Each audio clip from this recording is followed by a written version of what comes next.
Well, we've all heard about black boxes on aircraft, but chances are pretty good you have one in your car. It doesn't record conversations, but it makes a record of almost everything else.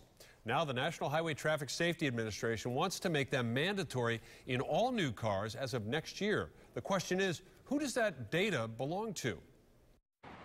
Whether the drivers know it or not, 90% of newer cars are fitted with an event data recorder. After an accident, this black box for cars can be an excellent witness, revealing how fast a car was going, whether the driver braked, and how they steered. When hooked up to a laptop computer, the event data recorder can even tell if the occupants were wearing their seatbelts. They're really sophisticated and they're fast, and there's a lot of information in there. They do have a legitimate safety need, but you also have to worry about the problem of what happens to that information.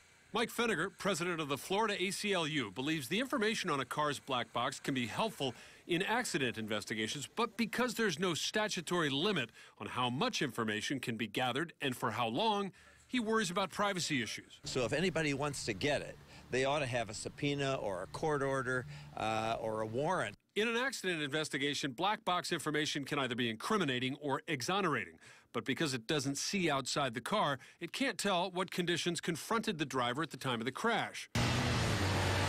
Already, some insurance companies are offering discounts for people who allow them to review their driving habits through the data recorder. The concern is that companies will start requiring access to your black box as a condition of being insured. And unless you subscribe to it, the insurance company ought not to be able to access private information from what is essentially your computer. You bought it when you bought the car.